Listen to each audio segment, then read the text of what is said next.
Hey minions, welcome to Crank It Up. I'm Jim Price, and on this episode of Action Awareness, I want to talk about a particular shark action in order to celebrate Shark Week, the action Week of Sharks. So why this card? Is it just because of the name? While that's probably about 50% of the reason, the Sharks don't have that many actions that stand out. Week of Sharks isn't anything different from what we've seen before. It functions exactly like a difference engine, except that you have 2 copies.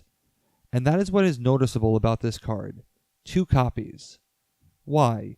It's what makes the statement use only 1 Week of Shark ability per turn noticeable. Week of Sharks lets you draw a card at the end of your turn.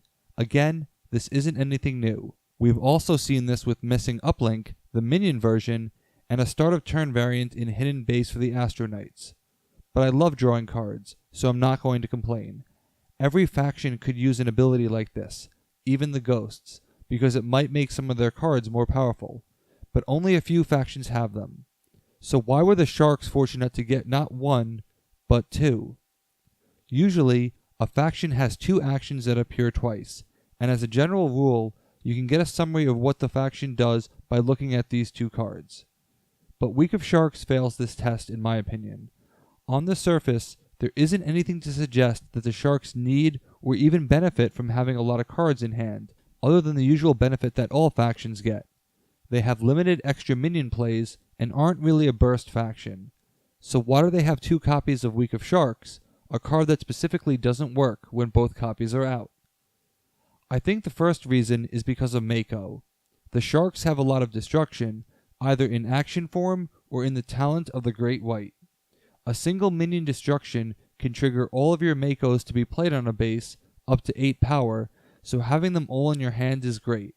Not only will you want the Mako in your hand all at once, which card draw can provide, but you will need other minions to play instead, since, unless you are extremely minion starved, you'll want to play the other minions instead. It would be a handicap to hold on to your Makos but have no alternative, as the power they can provide on a swing may not be enough. You can even see this in cards like Torn Apart that let you draw a card.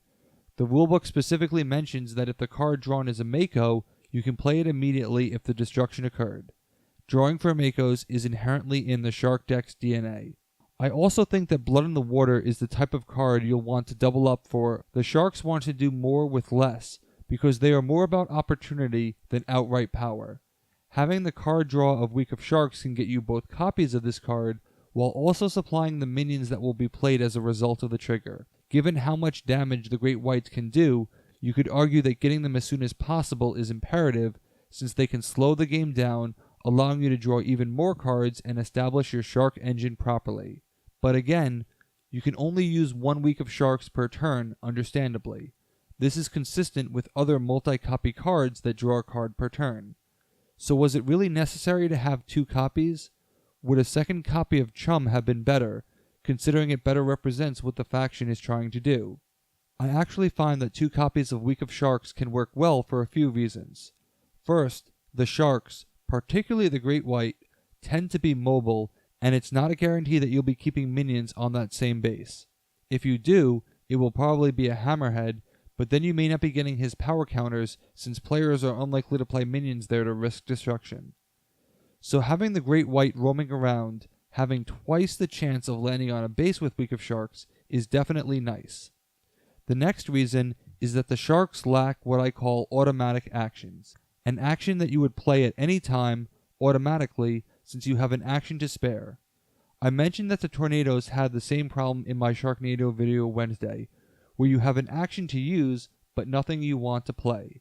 The Pirates notoriously have this problem, where they don't use their action since they aren't breaking a base and they don't have anything to destroy. Even their movement works best as a terminal base play. I have the same problem with ninjas all the time. So the Sharks would have the same handicap as they draw their cards, given how much destruction they have. So they can set up a future base with a throwaway action and keep their engine going when the first action is discarded. But most importantly, I think this is actually key to the Sharks synergizing with other factions. While the Shark cards are good, I feel that they really show their strengths when they have the right complementary cards. I mentioned this in my Sharknado video with the Monster Tornado. The Tornadoes have no card draw, but they have some really powerful cards that can help their cause. Combining the Great White with Monster Tornado lets the Great White destroy a minion and land on the base you intend it to be. Previously, your opponent could play the minion on the same base to dodge the Great White, but now Monster Tornado can send it elsewhere with the Great White following. Most of the Shark cards focus on destruction of lower powered minions. Imagine racing through your deck to get cards that can depower minions and make Feeding Frenzy even more powerful. I mentioned in my Megalodon video that the groupies make for an awesome Megalodon Blood in the Water combo. That takes 7 cards to swing 12 power, but card draw makes it realistic.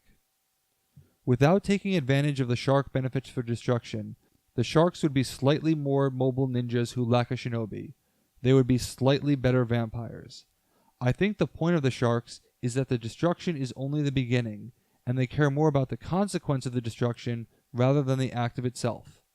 As the Shark player, destruction can get you at least 1 power counter, maybe even 4 between all Hammerheads and Chum, and definitely at least 2 since Chum doesn't have to be on the same base. It can let you play extra minions with Blood in the Water. All in all, card draw lets you maximize the benefit for each destruction, and for Sharks, that's their endgame. Card draw is a general enough concept to be applicable to any faction, but it's interesting to think about why the Sharks have it in abundance. Having any more destruction would have really limited the Sharks' ability to synergize with others. I love the idea of combining this card with a card like Hidden Base to draw 2 cards per turn, considering how many extra plays the Astroknights have. The 2 copies allow for a sustained engine and keeps the Sharks competitive the whole game. I'd understand if you would want a different ability doubled up. I personally would have thought that there would have been a second copy of Chum. What action would you like to see doubled up for the Sharks? Let me know in the comments. That's it for Shark Week. Back to Oops previews next week. Thanks for watching. Be sure to like and subscribe. Let's shut it down.